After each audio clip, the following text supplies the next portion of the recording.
Hey guys, this is Upen and welcome back to your YouTube channel the banking experts. Friends, जैसा आप जानते हैं कि हमने एडिटोरियल एनालिसिस का चैलेंज लिया है। एक वीक हम प्रॉपर तरीके से एडिटोरियल एनालिसिस करेंगे, उसके वोकैब्स को याद करेंगे एंड देखेंगे कि कोई चेंज आता है हमारे इंग्लिश में कि नहीं। काफ़ी बेसिक लेवल का है।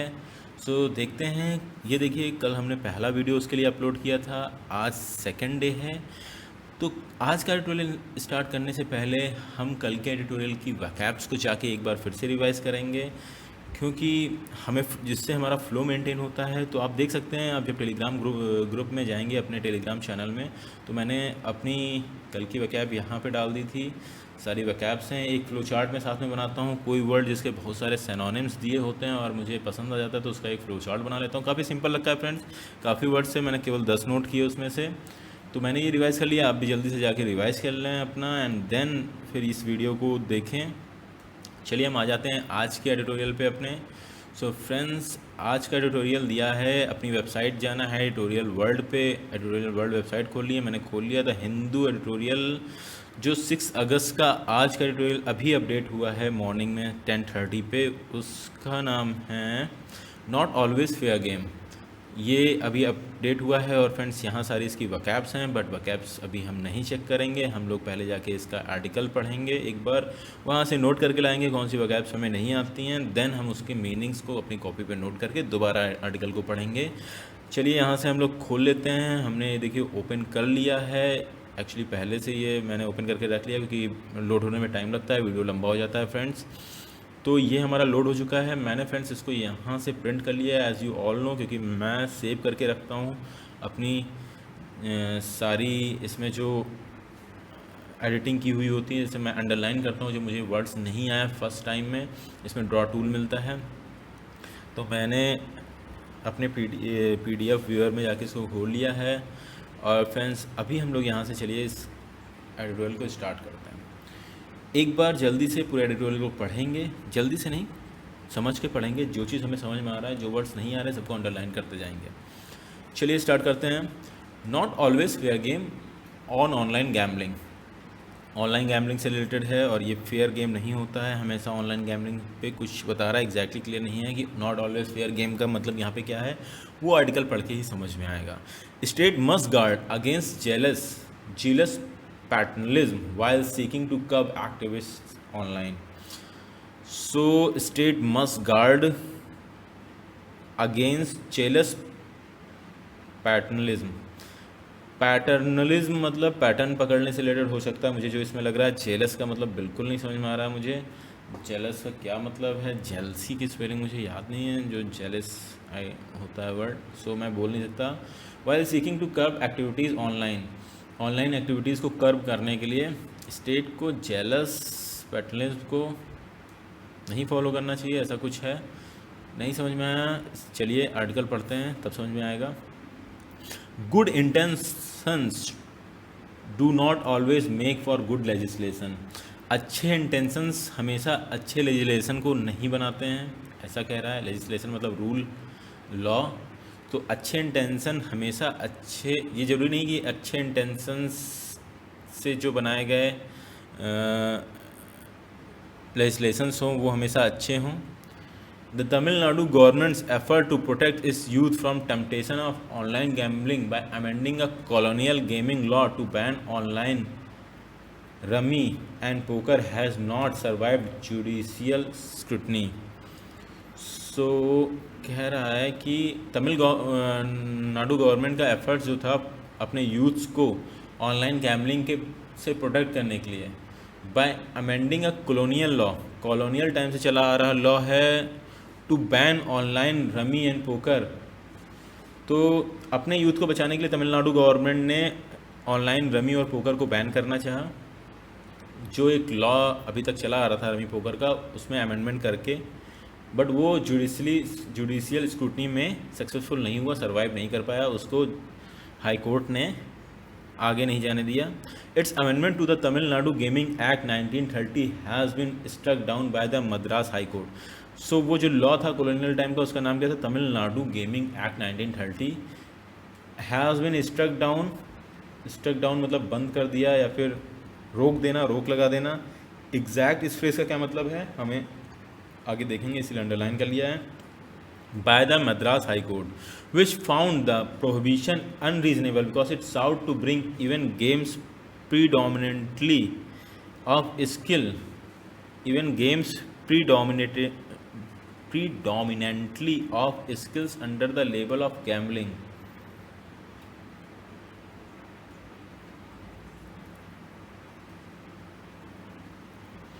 If there was an element of betting or even prize money or any other stake involved. हाँ, तो यहाँ पे जो कोर्ट ने अपना पॉइंट ऑफ व्यू दिया है, that court found prohibition unreasonable. Prohibition unreasonable है because it sought to bring, देखा जा रहा है इससे क्या होगा, इट सॉट टू ब्रिंग, देखा जाना या फिर इससे लगता है, इसमें देख के लगता है कि to bring even games predominantly of skills. So उन गेम्स को भी ये उन गेम्स को भी अपने अंडर ले लेगा ये प्रोहिबिशन, जिसमें स्किल्स का प्रीडोमिनेंस है, काफ़ी स्किल यूज़ हो रही है, ना कि केवल लक वाइज गेम है, क्योंकि गैम्बलिंग लक वाइज गेम होता है, बट कुछ गेम्स हैं जिनमें स्किल्स का काफ़ी प्रीडोमिनेंट यूज़ है, ये उनको भी अंदर ले लेगा। कैसे? If there was a element of betting, अगर उसमें कोई भी चांसेस दिख रहे होंगे बेटिंग का, इवन प्राइज मनी और एनी अदर स्टेक इन्वॉल्व, या फिर उसमें कोई प्राइज मनी होगा या फिर कोई और स्टेक्स रखे गए होंगे, कुछ और चीज़ें लगाई होंगी, ये इन्वॉल्वमेंट होगा। कोई ऐसे गेम जैसे क्रिकेट हो गया, उसमें पैसे लगे हुए हैं, तो उसको भी ये अपने अंडर ले लेगा, बट वो गैम्बलिंग का नहीं है, क्योंकि जो प्लेयर हैं वो स्किल बेस्ड पे अपने खेल रहे हैं ना, उसमें स्किल चाहिए। बट लाइक टॉस करना एक लक बेस्ड गेम है, बट इसमें स्किल चाहिए। The state's intention was acceptable to the extent that it sensed the danger involved in allowing addictive games.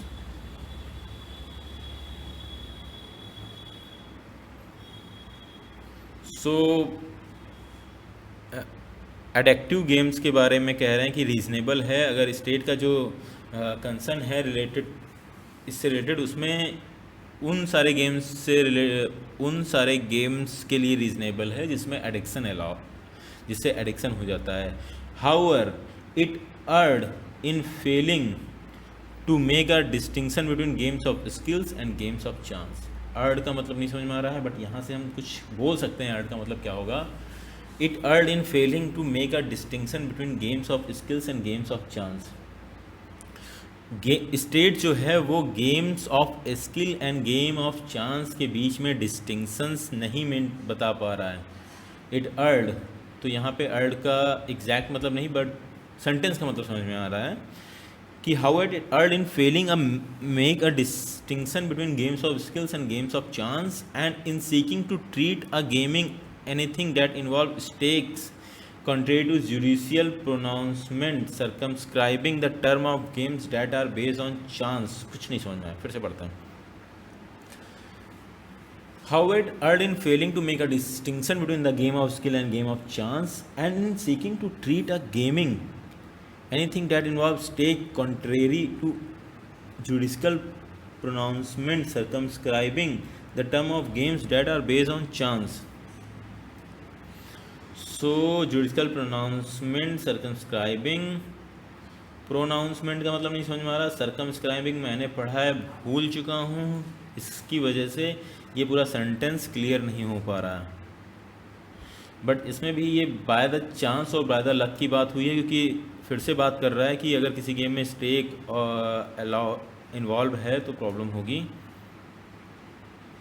In an audacious move that the court found completely unacceptable, the amending act sought to turn the status on its head by replacing a section that provided exemption to game of skill from its preview with one that said it would apply to even games of skill with place for wager, bet, money और stake। तो ये बता रहा है कि even games of skill अगर वो खेले गए फॉर वेगर, बेट, मनी और स्टेक, तो उनको भी ये अपने प्रीव्यू में ले रहा है। ओके, थोड़ा सा डिफिकल्ट लग रहा है मुझे ये आर्टिकल आज। In an audacious move, audacious का मतलब नहीं पता, आई मीन याद नहीं आ रहा, सुना हुआ है। In an audacious move The court found completely unacceptable. The Amendment Act sought to turn the status on its head. Turn the status on its head by replacing a section that provided exemption to games of skills from its purview with one that said it would apply to an event. Okay तो देख लीजिए उसमें amendment में क्या किया गया है, उस सेक्शंस को रिप्लेसिंग अ सेक्शन, कौन से सेक्शन को रिप्लेस किया गया, that provide exemptions of game of skill, जिसमें गेम्स ऑफ स्किल्स को एग्जेम्प्ट किया गया था from its preview with one, उसके प्रीव्यू जो उसके अंतर्गत आते थे गेम, उसमें से गेम्स ऑफ स्किल को एग्जेम्प्ट किया गया था, उसको रिप्लेस किया गया है विद वन, किससे, that said it would apply to game of skills if played for wager bet money और शेक, जिसमें जैसे पहले हमारे एक्ट में लिखा था कि वो सारे गेम्स हटेंगे इसमें से जो जिसमें स्किल्स इन्वॉल्व होगी, अब उस सेक्शंस को हटा के सेक्शन को चेंज करके लिख दिया गया है कि अब वो सारे गेम्स भी इसमें आएंगे जो गेम्स ऑफ स्किल्स होंगे अगर उसमें वेगर बेट मनी और स्टेक का कोई भी चांसेस होगा। वेगर का मतलब नहीं पता, बेट तो पता ही है आपको क्या होता है। सो या वेगर का मतलब देखेंगे हम। The court highly found that the court rightly found that this would actually render illegal even offline games that were played for prize money।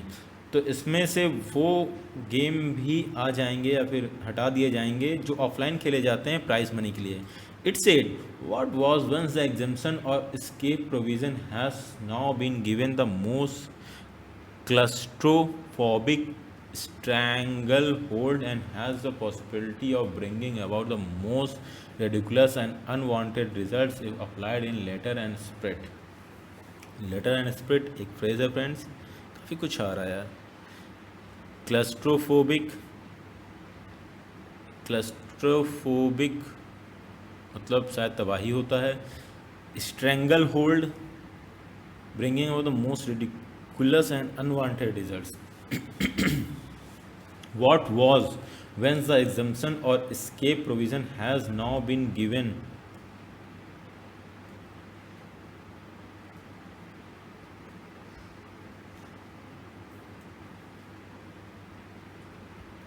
तो ये escape और provisions जो पहले थे उनको हटाने से अभी क्या हो जाएगा कि मोस्ट क्लस्ट्रोफोबिक स्ट्रेंग होल्ड वो क्लस्ट्रोफोबिक होंगे जिनसे आई थिंक पूरी तरीके से गेमिंग वर्ल्ड डैमेज हो जाएगा। क्लस्ट्रोफोबिक इसलिए यूज़ किया जाता है, स्ट्रेंगल होल्ड मुझे पता नहीं है। And has the possibility of bringing about the most ridiculous and unwanted results, और इससे पॉसिबिलिटी है कि bring most ridiculous and unwanted result is applied in letter and spirit. Letter and spirit मतलब जैसे का तैसा, जैसा उसमें लिखा हुआ अगर वैसे अप्लाई किया गया है पूरी सही तरीके से तो most unwanted and ridiculous results हमको देखने को मिल सकते हैं। One of the problems of political populism is that the state take its paternalist role too seriously। It seems that large section of society requires guidance, least their ideas of freedom lead them to uncharted zone where lack of restraint and self-control land them in debt and penury। Okay, one of the problem of political populism is that the state take its paternalistic role। Paternal जानते हैं पितृसत्ता type का तो paternalistic role को to seriously ले रहा है state. क्यों? Problem है पॉलिटिकल पॉपुलिज्म कि जो चीज़ें पॉपुलर हैं, जो लोग काफ़ी चाह रहे हों, उसको फॉलो कर रही हैं आजकल पार्टियाँ। पॉपुलिस्ट नेचर आ रही कि जनता जो चाहती है अगर वो गलत भी है तब भी वो रूल ला रही है, आप देख सकते हैं। उसके लिए ये टर्म यूज़ हुआ है one of the problem of political populism, जो आजकल इंडिया में चल रहा है कि लाइक मेजॉरिटी जो चाहती है वो हो। So that's why one of the problem of political populism is that the state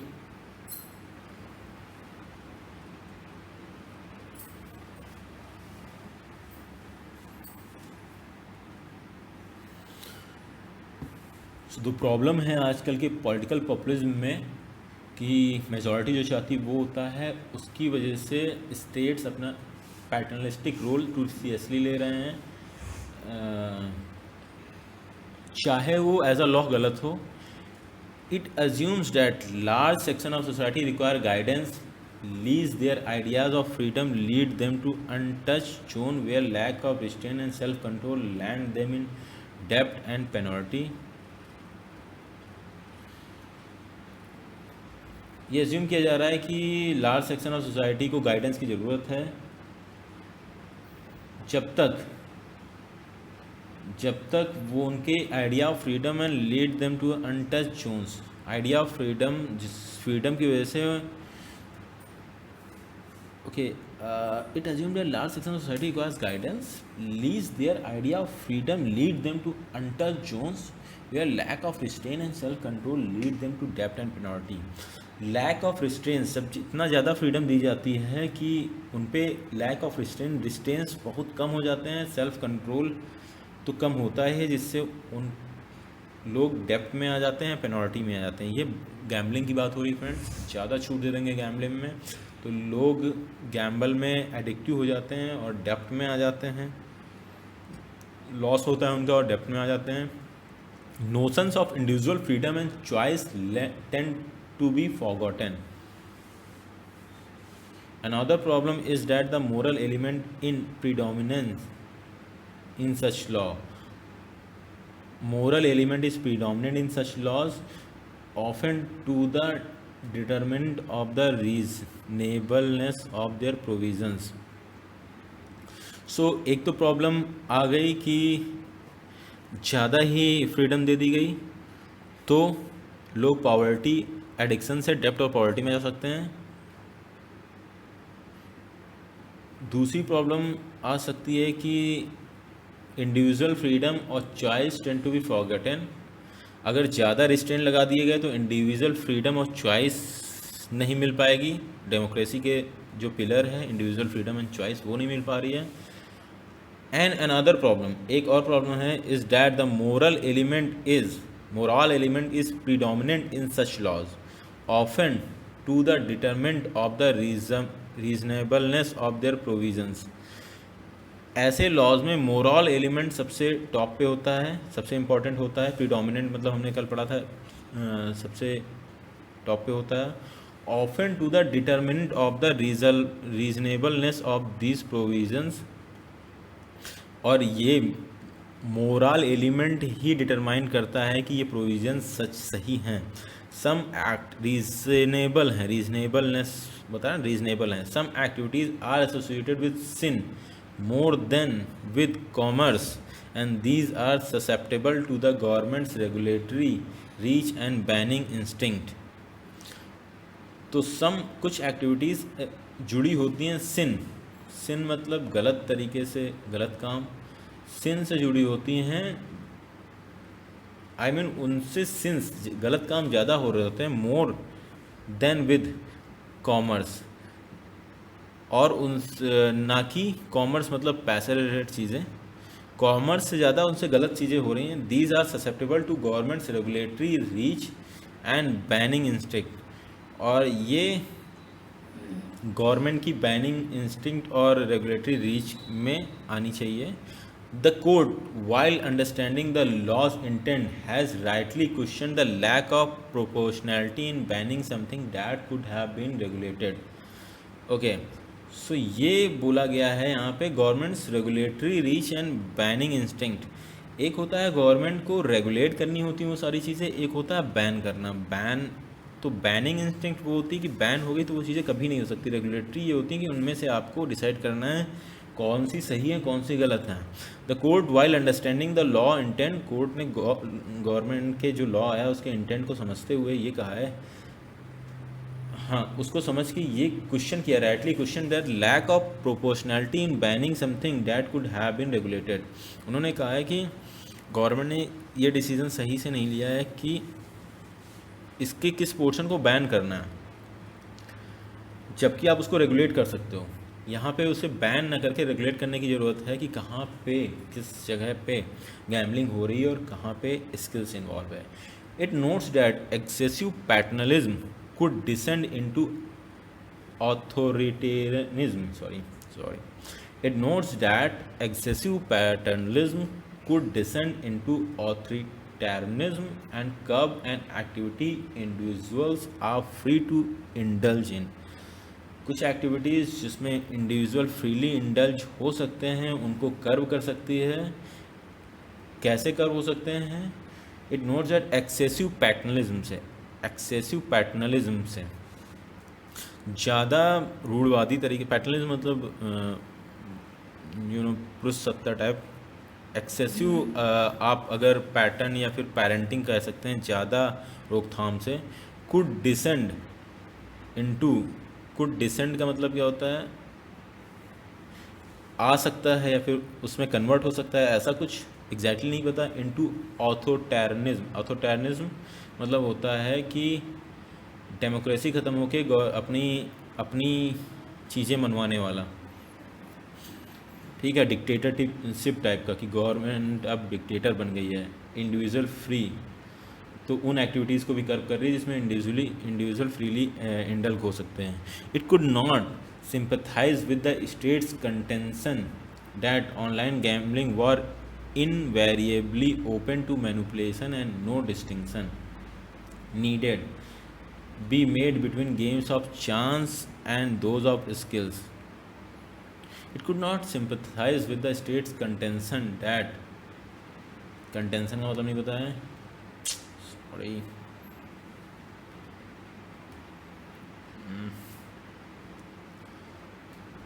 Contention that the online games were invariably open to manipulation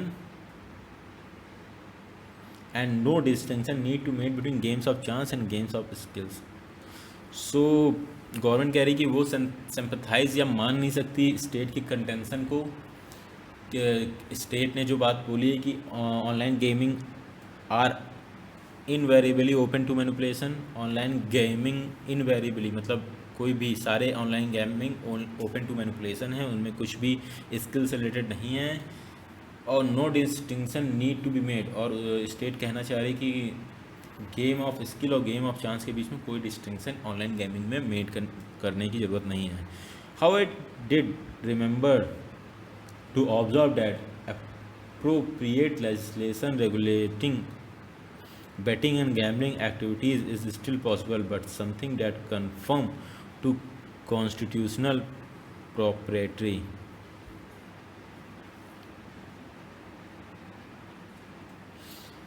हाँ, और कोर्ट ने ये भी बात मानी है. How I did remember to observe that appropriate legislation regulating betting and gambling activities is still possible. एक appropriate legislation बनाया जा सकता है फॉर रेगुलेट करने के लिए बेटिंग एंड गैम्बलिंग एक्टिविटीज़ को रेगुलेट करने के लिए अप्रोप्रिएट लेजिस्लेशन बनाया जा सकता है.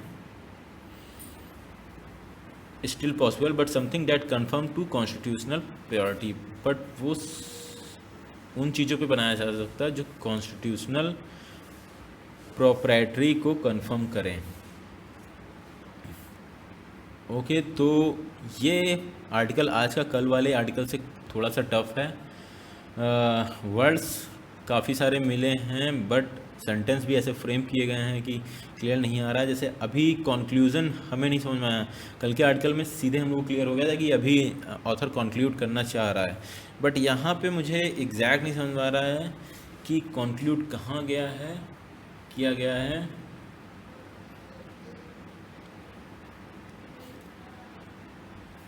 शायद यहाँ से मुझे लग रहा था code while understanding the law intent has directly question the lack of priority. यहाँ से आई थिंक कंक्लूड किया गया है. बट चलिए एक बार फिर से पढ़ के अभी हम इसके वर्ड्स के मीनिंग सारे नोट करेंगे कॉपी में जाके, वीडियो को रोक के.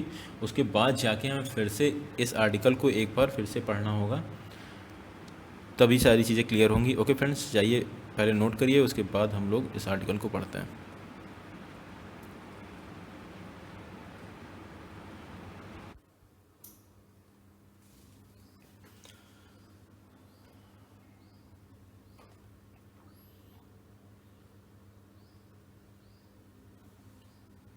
ओके दोस्तों, तो मैंने जाके अपनी कॉपी में वर्ड्स लिख लिए हैं।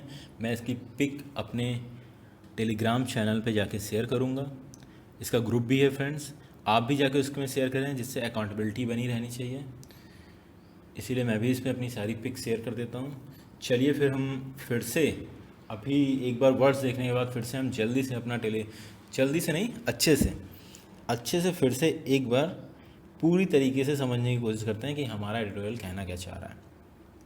ओके, स्टार्ट करते हैं। Not always fair game on online gambling. Not always fair game यही है कि ऑनलाइन गैम्बलिंग में हमेशा फेयर गेम नहीं होता है। So state must guard against zealous paternalism while seeking to curb activities online. तो आपको पता है गार्ड अगेंस्ट का मतलब हमने नोट नहीं किया था, बट ये भी एक फ्रेजर वर्ड था। गार्ड अगेंस्ट का मतलब होता है watch, to take care of, keep watch. ऐसे हम क्या समझ रहे थे कि इसके खिलाफ कुछ कार्रवाई करना, लेकिन स्टेट को हमेशा guards again keep watch on, उस पर अलर्ट रहना चाहिए, उस पर ध्यान रखना चाहिए, उस पर वॉच रखना चाहिए। किस पे? Zealous paternalism while seeking to curb activities online. Zealous paternalism पे ध्यान रखना चाहिए, वॉच रखना चाहिए अपने इस पैटर्न पे। जेलस मतलब होता है पैशनेट, पर्पसफुल। लाइक आप विद जेलसली आप अपनी तैयारी कर रहे हो एग्ज़ाम की, सिंगल माइंडेडली, पर्पसफुल होके, पैशनेटली कर रहे हो, ठीक है, ये जेलस हो गया। तो जेलस पैटर्नलिज्म मतलब क्या हो जाता है? पैटर्नलिज्म मतलब होता है कि जब कोई अथॉरिटी या फिर कोई कंपनी अपने एम्प्लॉयज़ का या फिर अपने सिटीजन्स का, कंट्री के या स्टेट अपने सिटीजन्स के डिसीजंस खुद ले, उनके भले को देखते हुए कि आप उनके भले को बेटर सोच सकते हो। वो लाइक पीपल्स, इंसान क्या हैं, वो डेप्थ में जा सकते हैं, वो गैम्बलिंग में जा सकते हैं, आप उनके भले को खुद सोच सकते हो। स्टेट ऐसा करता है, कंपनी ऐसा करती है, बट जब आप ओवर ड्यू करने लगो तो उसको पैटर्नलिज्म कहते हैं। इस हर चीज़ में आप करने लगो तो उनकी फ्रीडम नहीं रह जाती है, फ्रीडम ऑफ चॉइस ख़त्म हो जाती है कि वो किस चीज़ को चॉइस कर रहे हैं। तो पैटर्नलिज्म उस बिहेवियर को, नेगेटिव बिहेवियर को दिखाता है। जेलस पैटर्नलिज्म मतलब पैशनेट पैटर्नलिज्म। पैटर्नलिज्म एक न्यूट्रल वर्ड है। पैटर्नलिज्म मतलब ठीक है कि वो लोग ध्यान रखना, लेकिन जेलस मतलब पैशनेट, हर चीज़ में उंगली करने टाइप का हो गया। स्टेट हर चीज़ में उंगली कर रही, फ्रीडम ऑफ चॉइस ख़त्म कर रही है। While seeking to curb activities online, जब ऑनलाइन एक्टिविटीज़ को कर्ब करना होता है, जैसे अभी कमेंट और इन सब चीज़ों पे भी कर्ब करने लगे, सोशल मीडिया पे भी जाकर रिस्ट्रिक्शंस लगाने लगे, तो आप इसको जेलस पैटर्नलिज्म बोलेंगे। Okay, good intention do not always make for good legislation. इसीलिए कहा गया है कि स्टेट का इंटेंशन सही है, वो गैम्बलिंग रोकना चाह रहे हैं, बट लेजिस्लेशन अगर वो ऐसा बना दे रहे हैं तो उनसे बहुत सारी चीज़ों में नुकसान हो रहा है। स्कूलफुल एक्टिविटीज़ पे बैन हो रहे हैं, लोग खेल नहीं पाएंगे। स्कूलफुल गेम्स जो होते हैं वो उस पर प्रमोशन नहीं हो पाएगा, तो बहुत सारी चीज़ों को बैन भी लग रहा है ना। तो ये जो होता है गुड इंटेंशन है, बट रॉन्ग लेजिस्लेशन वो बनाने की कोशिश कर रही। क्यों हो रही है? आपने पढ़ा ही था लास्ट में। स्टेट क्या कर रहा था कि वो बैन लगा रहा था, ना कि रेगुलेट कर रहा था। कोर्ट ने कहा उसको आप रेगुलेट भी कर सकते हो। The Tamil Nadu government's effort to protect youth from the temptation of online gambling by amending colonial law to ban online rummy and poker has not survive judicial scrutiny. तो गवर्नमेंट, जो तमिलनाडु गवर्नमेंट है, उसका एफर्ट जो था अपने यूथ को gambling and temptation से दूर रखने के लिए, उसने कॉलोनियल लॉ जो थी रमी और पोकर पे जो बैन करती थी, उसमें अमेंडमेंट किया था। वो जुडिशियल स्क्रूटनी ये होती है जब कोर्ट जो होती हैं हमारे कंट्री की, हाई कोर्ट, सुप्रीम कोर्ट हो गया, वो स्क्रूटनी करती हैं लॉज जो बनना है, तो उसको सर्वाइव नहीं कर पाया। It's amendment to the Tamil Nadu gambling act 19 has been struck down by the Madras high court. Struck down का मतलब होता है दोस्तों, हमने लिखा है कॉपी में, अबलिश, अनल, नलीफाई, ख़त्म कर देना, रोक देना, पूरी तरीके से ख़त्म करना। तो तमिलनाडु मद्रास हाई कोर्ट ने जो तमिलनाडु गैम्बलिंग एक्ट 1930 में अमेंडमेंट था, उसको नलीफाई कर दिया, कम्प्लीटली ख़त्म कर दिया है। Which found that the prohibition it's ought to bring even game. हाँ, तो उसने फाउंड आउट किया है प्रोहिबिशन अनरीजनेबल। कहा है कि जो प्रोहिबिशन है वो अनरीजनेबल है, वो सही नहीं है, अनरीजनेबली तरीके से लगाया जा रहा है। सो इस वजह से प्रोविज़न अनरीजनेबल है, इसलिए उसने स्ट्रिक डाउन कर दिया गया है। उसको बंद कर दिया है, स्ट्रक डाउन कर दिया है मद्रास हाई कोर्ट ने, because it sought to bring even game predominantly of skill under an label of gambling. So इसमें क्या कर रहा है, क्योंकि वो sought to bring even games, क्योंकि वो जो है वो जो उन गेम्स को भी उनके अंडर ला रहा है जिसमें स्किल्स इन्वॉल्व है। प्रीडोमिनेंटली ऑफ स्किल्स, प्रीडोमिनेंटली मतलब मेनली जो स्किल बेस्ड है, प्रीडोमिनेंट मतलब होता है जो डोमिनेंट कर रहा है उसमें क्या है, स्किल कर रहा है, तो पूरी तरीके से स्किल बेस्ड गेम्स को भी वो गैम्बलिंग के अंदर ले आएगा। If there was an element of betting और इवन प्राइज मनी और इवन अदर स्टेक्स, अगर उस गेम में कहीं पर भी बेटिंग हो रही हो, प्राइज मनी रखा गया हो, स्टेक हो, तो आपको पता है प्राइज मनी तो हर गेम में इन्वॉल्व होता है, तो वो सारे गेम आ जाएंगे गैम्बलिंग में। The state's intention was acceptable to the extent that it sensed the danger involved in allowing addictive games। तो स्टेट का इस जो इंटेंशन था वो एक्सेप्टेबल है एक एक्सटेंट तक, क्योंकि इसमें दिखाई देता है कि वो एडिक्टिव गेम्स को से बचाना चाह रहा था।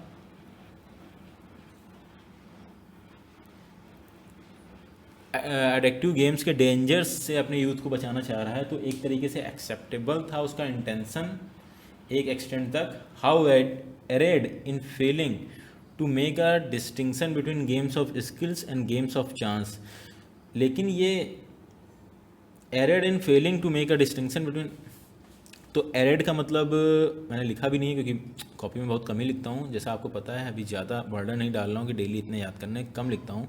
एरेड का मतलब नहीं लिखा मैंने, छोटा सा था। लेट मी चेक, एक जल्दी से आइए देख कर लेते हैं जल्दी से।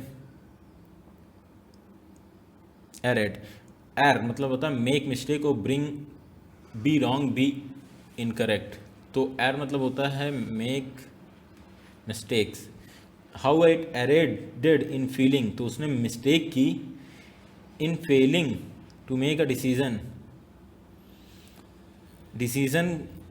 हाँ उस डिसीजंस को लेने में मिस्टेक की कि कौन सा गेम स्किल बेस्ड है कौन सा चांस है। In seeking to treat a gaming anything that involve stake contrary to judicial pronouncement circumscribing the term to games that are based on chance in an audacious move that the court found completely unacceptable। audacious move क्या होता है? audacious का मतलब हम लोगों ने लिखा है bold, daring, ill mannered। एक audacious move है जो होता है कि audacious पर्सन वो होता है जो काफ़ी बोल्ड हो बट ill mannered तरीके से अपनी बात पे अड़िग होना, अड़ियल टाइप का, उसे ऑडिशियस मूव कहते हैं, अड़ियल मूव कहेंगे इसको, एक तरीके से कोर्ट ने बोला है। अब इट इरेट, तो वही कहा है कि उनका इंटेंट सही था स्टेट का, बट वो उसने मिस्टेक्स कर दी इस गेम ऑफ स्किल और गेम ऑफ चांस के बीच में डिस्टिंक्शन करने के लिए। And in seeking to treat a gaming anything that involve stakes contrary to judicial pronouncement,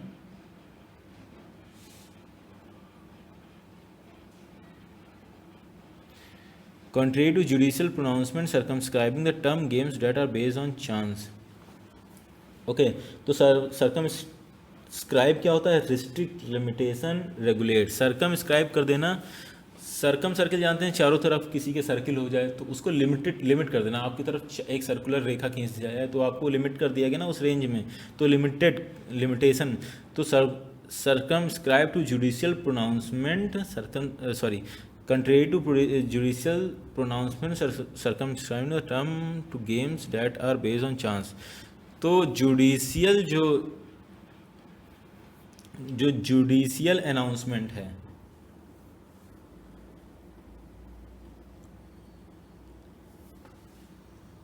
हाँ, तो ये कह रहा है, ओके सही से नहीं आ रहा था, यहाँ तक समझ गए थे। How it erred in failing to make a decision between games of, fail हो गया making a decision between games of skill and game of chance, ये तो क्लियर है। And in seeking to treat a gaming anything that involve stake, और उन सभी चीज़ों को सही करने, सही सबको गैम्बलिंग में ले आया जिसमें स्टेक इन्वॉल्व हो। इंटेंट सही था बट वो डिस्टिंक्शन सही से नहीं कर पाया और उन सभी गेम्स को गैम्बलिंग में ले आया जिसमें which involve stake contrary to, contrary मतलब उनके अपोजिट में या फिर उनसे अलग जो जुडिशियल प्रोनाउंसमेंट है, जो कि एक जुडिशियल प्रोनाउंसमेंट में जो हमारे लॉ में बोला गया है, प्रोनाउंसमेंट मतलब होता है अनाउंसमेंट जो ऑफिशियली अनाउंस किया गया, जुडिशरी के द्वारा जो ऑफिशियली अनाउंस्ड है, जो सर्कमस्क्राइब करता है the term of games that are based on chance, जो सर्कमस्क्राइब करता है उन गेम्स को जो बेस्ड ऑफ चांस हैं, वो गेम्स जो बेस्ड ऑफ चांस हैं, जिनमें कोई स्किल्स नहीं इन्वॉल्व है, केवल उनको रिस्ट्रिक्ट्स, उनको गैम्बलिंग करता है, गैम्बलिंग को रिस्ट्रिक्ट करता है उन गेम्स तक। सर्कमस्क्राइबिंग मतलब होता है स्ट्रिक्ट करना, तो जुडिशरी है हमारी उन गैम्बलिंग टर्म को उन गेम्स तक रिस्ट्रिक्ट करता है डेट और बेस्ड ऑन चांस, जो चांस पे बेस्ड हैं। ठीक है, काफ़ी डिफिकल्ट लग रहा है यार ये। In audacious move that the court found completely unacceptable. So ये जो इनका मूव था स्टेट का, वो ऑडिसियस है, अडियल टाइप का है, बोल्ड है, बट इल मैनर्ड है, तो जिसको कोर्ट ने कंप्लीटली अनएक्सेप्टेबल माना है। The amending act sought to turn the statute on its head. तो उस एक्ट को अमेंड करना, ऐसा लगता है, सॉर्ट टू मतलब होता है लगना, ऐसा लगता है जैसे, ऐसा लगता है जैसे उस स्टेट्यू मतलब होता है लेजिस्लेशन, उस लेजिस्लेशन को पूरी तरीके से बदल देना। Turn the legislation on its head, तो ये एक फ्रेजल वर्ब है। Turn something on its head मतलब कंप्लीटली उसको चेंज करने देना। तो स्टेट्यू मतलब लेजिस्लेशन जो था, जो एक्ट था, उसको कंप्लीटली पूरी तरीके से जो उसको बदल देता है। By replacing a section that providing exemption to games of skill from its preview with one that said it would reply. तो बाय रिप्लेसिंग अ सेक्शन, तो उस एक्ट में एक सेक्शंस को रिप्लेस करके, एक सेक्शंस को उस पूरे एक्ट में से रिप्लेस करने से उस वो पूरा एक्ट बदल जा रहा है, जिसमें वो क्या कह रहा है,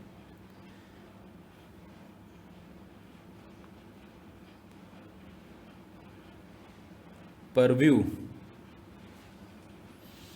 तो गेम ऑफ स्किल्स को एग्जेम्प्ट कर रहा है उसके परव्यू से, उसकी रेंज से।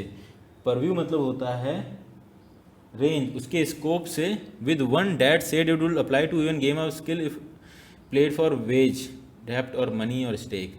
तो गेम ऑफ स्किल जो केवल का स्कोप जो था उसको चेंज कर रहा है, उसको एग्जेम्प्ट कर रहा है, और उसमें बता रहा है फिर से, वो जो उसमें चेंजेस कर रहे हैं उसमें कह रहा है कि वो उन सारे गेम पे लगेगा जो वेजेस, बेट और स्टेक पे डिपेंड हैं। The court rightly found that this would actually render illegal even offline games that were played for prize money, it said. So इससे क्या है कि कोर्ट को लगता है कि इससे actually render illegal in offline games,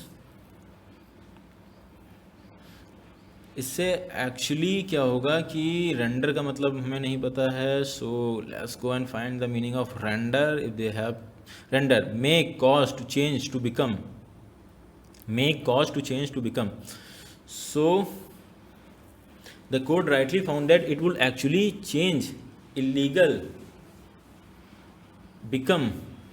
become, हाँ चेंज कर देगा या फिर बना देगा इलीगल, चेंज करके इलीगल बना देगा उन ऑफलाइन गेम्स को भी जो खेले जाते हैं प्राइज मनी पे।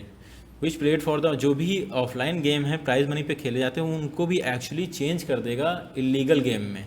जो अभी लीगल है उनको इलीगल रेंडर कर देगा, render to illegal, render illegal या फिर रेंडर टू इलीगल, समझो उनको इलीगल बना देगा।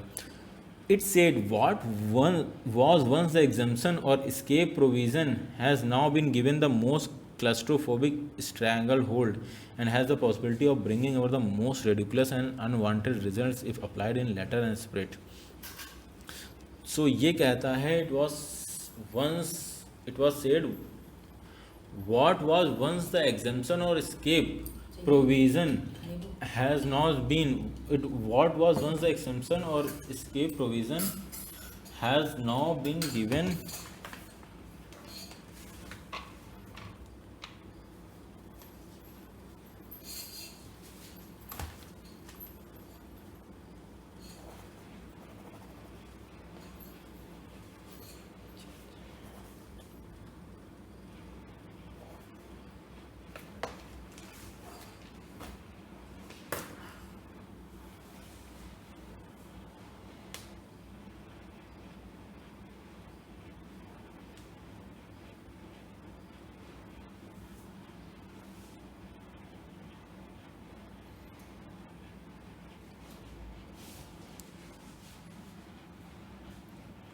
The court rightly found that this would actually render illegal even offline games that were played for the prize money. Render मतलब होता है चेंज कर देना, बदल के इलीगल कर देगा किसको? ऑफलाइन गेम्स को जो प्राइज मनी पे खेलने जाते हैं। तो कोर्ट ने ये भी पाया कि वो उन ऑफलाइन गेम्स को भी इलीगल कर देगा जो प्राइज मनी पे खेले जाते हैं, बट वो स्किल बेस्ड हैं। It said what once the exemption और escape provision has now been given the most claustrophobic stranglehold and has the possibility of bringing out the most ridiculous and unwanted results if applied in letter and spirit। तो court ने कहा है कि जो पहले एक scapes exemption और escape provisions था, जो पहले रमी और उसके लिए केवल एक प्रोविज़न था, उन गेम्स के लिए था जो चांस पे खेले जाते हैं, एग्जाम्पशन था और स्केप प्रोविजंस थे, उसे अब मोस्ट क्लस्ट्रोफोबिक मतलब किसी बंद जगह में जो आपको घुटन होने लगी, क्लस्ट्रोफोबिया बोलते हैं उसको। क्लस्ट्रोफोबिक स्ट्रैंगल होल्ड मतलब होता है डोमिनेंस। तो घुटन कर देने वाले रूल में डोमिनेंस, पावर में पावरफुल लोग जो होते हैं। स्ट्रैंगल होल्ड मतलब होता है आपकी फुल पावर होना, पूरी पकड़ होना। तो क्लस्ट्रोफोबिक पावर की वजह से it was one of the escape provision has now be given a most, हाँ क्लस्ट्रोफोबिक पावर दे दी गई। पहले एक स्केप प्रोविजन था जो एक लॉ था, केवल कुछ गेम्स में था, छोटा सा लॉ था जो बैन करता था चांस, जो गेम्स थे जिनमें चांस इन्वॉल्व था, केवल जिनमें कोई स्किल्स नहीं रही थी। अब उसको क्लस्ट्रोफोबिक पावर दे दी गई है। स्ट्रैंगल होल्ड मतलब फुल पावर डोमिनेंस, और क्लस्ट्रोफोबिक मतलब घुटा देने वाली पावर दे दी गई है, क्योंकि वो सारे गेम्स पे आ जाएगा और सारे गेम्स जिनमें प्राइज मनी इन्वॉल्व है उनको इलीगल कर देगा। तो उस बहुत ज़्यादा ही क्लस्ट्रोफोबिया हो जाएगा, घुटन होने लगेगी लोगों को। And has the possibility of bringing about the most ridiculous and unwanted result applied in letter and speed. और काफ़ी ज़्यादा पॉसिबिलिटी है कि वो most ridiculous and unwanted results लाएगा। रेडिकुलस और अनवांटेड रिजल्ट्स उससे आएंगे फ्यूचर में, क्योंकि आप लोग गेम खेल नहीं पाएंगे स्किल बेस्ड, तो स्किल डेवलप हो नहीं पाएंगी। If applied in letter and base spirits, if applied in letter and spirit एक फ्रेजल वर्ब है फ्रेंड। इसका मतलब है लेटर का मतलब, स्पिरिट से मतलब ये है कि लेटर जिसमें एग्जैक्टली लिखा है उस तरीके से अप्लाई किया जाए, point to point, word to word apply किया जाए। और स्पिरिट और उसके पीछे जो स्पिरिट्स थी, जो रीजन्स था, उसके थ्रू भी बनाया गया। क्योंकि कुछ चीज़ें होती हैं कि लेटर बाय लेटर अप्लाई की जाती हैं, लेकिन उनके पीछे जो स्पिरिट्स थी कि क्यों वो बनाया गया था, वो चीज़ें नहीं अप्लाई हो पाती है। लेकिन अगर with apply with letter spirit मतलब पूरी तरीके से फुल फोर्सली, कुछ छूटता नहीं है, सही से अप्लाई किया जाए। One of the problem of political populism is that state take its paternalistic role too seriously. Populism का मतलब फ्रेंड्स बहुत इंटरेस्टिंग है, बहुत बार यूज़ होता है। मैं आपको एक बार दिखा देता हूँ, मैंने भी पढ़ा था, थोड़ा भूल गया हूँ। Populism, policies that supposedly represent the opinion of ordinary people. आपको पता है कि किसान का कर टैक्सेस माफ़ कर दिए जा रहे हैं, उनके ऊपर जो कर्ज था वो माफ़ कर दिया जा रहा है, क्योंकि पॉपुलिज्म है। क्यों? ऑर्डिनरी पीपल ऐसा चाहते हैं, ओपिनियन ऑफ ऑर्डिनरी पीपल ऐसा चाहते हैं। उन पे पॉलिसीज़ जो बनाई जा रही हैं कुछ अच्छी बनाई जाती हैं, लेकिन अधिकतर इसमें ख़राब हो जाती है, क्योंकि जो बंच में पीपल्स चाहते हैं वो एक्चुअल में सही नहीं होता है करना, उनमें कुछ चीज़ सब लोगों के लिए सही नहीं होता है, ऐसा देखा गया है। सो आगे बढ़ते हैं। One of the problem of political populism is that the state take its paternalistic. तो जो पॉलिटिकल पॉपुलिज्म मतलब जो मेजॉरिटी में गवर्नमेंट आ गई है लोगों की पॉपुलैरिटी से, तो वो उनके जो लोग चाहते हैं वैसे पॉलिसीज़ बनाने लगते हैं बिना सोचे समझे कि उनके लिए सही होगी कि नहीं। Is that state take its paternalistic role too seriously. इसमें क्या होता है कि स्टेट अपना पैटर्नलिस्टिक रोल मतलब होता है कि एक बंदा जो इफ़ लाइक गवर्नमेंट और कोई कंपनी हो, वो अपने एम्प्लॉय से सारे डिसीजन खुद ही ले, they don't give them freedom of thinking. They think that कि वो उनके डिसीजन सारे सही ले रहे हैं, तो ये पैटर्नलिस्टिक रोल होता है। दूसरी it assumes that large section of society require guidance lease their ideas of freedom lead them to uncharted zone where lack of restraint and self control land them in depth and penalty. So बताया गया पैटर्निस्टिक role क्या होता है। इसमें ये assume कर लिया जाता है कि large section of society required guidance, कि जो बहुत बड़ा सेक्शन है सोसाइटी का वो गाइडेंस चाहता है, वो खुद ये लोग सोच लेते हैं कि वो गाइडेंस चाहता है। Lest their ideas of freedom और freedom lead them to uncharted zone, और उनका आइडिया ऑफ फ्रीडम, उनको ज़्यादा फ्रीडम दी जाएगी तो उनको अनचार्टेड जोन वेयर, उनको अनचार्टेड जोन में ले जाता है, ऐसे जोन में ले जाता है। अनचार्टेड मतलब होता है न्यू जोन्स, जिसमें आप पहले नहीं जिनके बारे में आप ज़्यादा जानते हो, ऐसे जोन में ले जाता है जहाँ पे लैक ऑफ रिस्ट्रेन और सेल्फ कंट्रोल, जहाँ पे लैक ऑफ सेल्फ कंट्रोल के सोसाइटी के लोगों में जो लैक ऑफ सेल्फ कंट्रोल होता है। लैंड देम इनटू डेप्थ, जो उन्हें डेप्थ और पेनल्टी, जो उन्हें कर्ज और गरीबी में ले जाता है। पेनल्टी मतलब गरीबी, बहुत ज़्यादा गरीबी। Notions of individual freedom and choice tend to be forgotten. इसमें पैटर्निस्टिक रोल में नोशंस ऑफ इंडिविजुअल फ्रीडम और choice tend to be forgotten. Individual freedom और चॉइस पे बिल्कुल ध्यान नहीं दिया जाता है, उनको पूरी तरीके से भुला दिया जाता है। Another problem is that the moral element is predominant in such laws. और ये जो हमने पॉलिसीज़ की बात कर रहे हैं, पॉलिटिकल पॉपुलिज्म के द्वारा जो पॉलिसीज़ या लॉ बनते हैं उसमें पैटर्निस्टिक रोल होता है, पहली बात। और दूसरा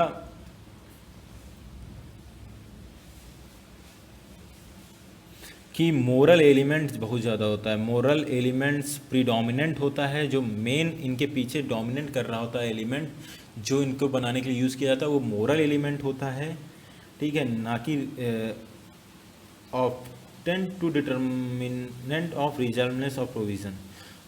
हाँ, और मोरल एलिमेंट ही अक्सर often to determinant of the, determine करता है रीजनेबलनेस ऑफ द प्रोविज़न, कि ये प्रोविज़न की सच में ज़रूरत है कि नहीं, ये रीजनेबल प्रोविज़न है, लोगों को ऐसा प्रोविज़न चाहिए कि नहीं चाहिए, वो इस पर डिपेंड करता है। किस पे? पहली बात तो मोरल एलिमेंट पे फोकस किया जाता है, दूसरा पैटर्निस्टिक रोल। तो एक्चुअल में ये दोनों रोल ही गलत हैं, केवल इन दोनों रोल पे ही लॉ नहीं बनने चाहिए, उनकी पूरी तरीके से एनालिसिस होनी चाहिए कि इसके कोई साइड इफ़ेक्ट्स नहीं है, बट लेकिन नहीं, ऐसे लॉ इन दो एलिमेंट्स पे बन रहे हैं। Some activities are associated with sin more than with commerce and these are susceptible to the government's regulatory reach and banning instinct.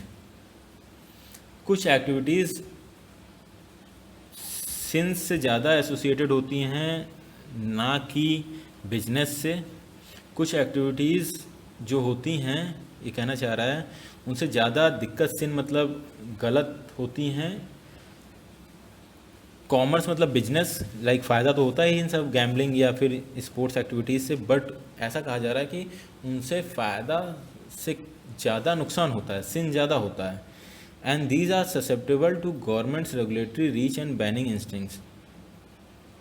और ये आती हैं, तो ऐसी एक्टिविटीज़ गवर्नमेंट की रेगुलेटरी और बैनिंग इंस्टिंक्ट में आने के चांसेस ज़्यादा होते हैं। The court while understanding the law's intent has rightly question the lack of personality in banning something that could have been regulated, proportionality sorry. So government के intent को सही समझते हुए, लॉ के इंटेंट को सही समझते हुए क्वेश्चन किया है कि लैक ऑफ प्रोपोर्शनैलिटी, कि इस चीज़ पे कम ध्यान दिया गया है कि कितना पार्ट कि उसको बैन करने की ज़रूरत है कि उसको रेगुलेशन से काम चल सकता है। It notes that the excessive paternalism could descend into authoritarianism and curb an activity involved as free to indulge in।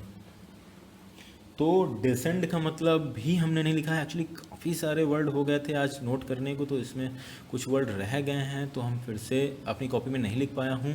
Late me check the meaning of descend into होता है fall, slide, degenerate, decline. Fall, slide, degenerate, decline. चलिए, so the code while understanding unauthorized code work it noted excessive paternalism could descend into an authoritarian and curb an activity involve individuals are free to indulge। तो वो कह रहे हैं कि excessive पैटर्निज्म, अगर excessive पैटर्नलिज्म, जैसे पैटर्नलिज्म एक वर्ड है सही है, बट एक्सेसिव पैटर्नलिज्म हो गया, और जो हम लोगों ने स्टार्टिंग में ऊपर हेडिंग में पढ़ा था क्या, जेलस पैटर्नलिज्म हो गया, ये ज़्यादा पैटर्नलिज्म जो होता है वो कुड डिसेंड इनटू, धीरे से उसको स्लाइटली, जो उसको स्लाइटली शिफ्ट कर सकता है किसमें, अथॉरिटोरिज्म में कन्वर्ट कर सकता है। पैटर्नलिज्म अब किस में कन्वर्ट हो जाएगा,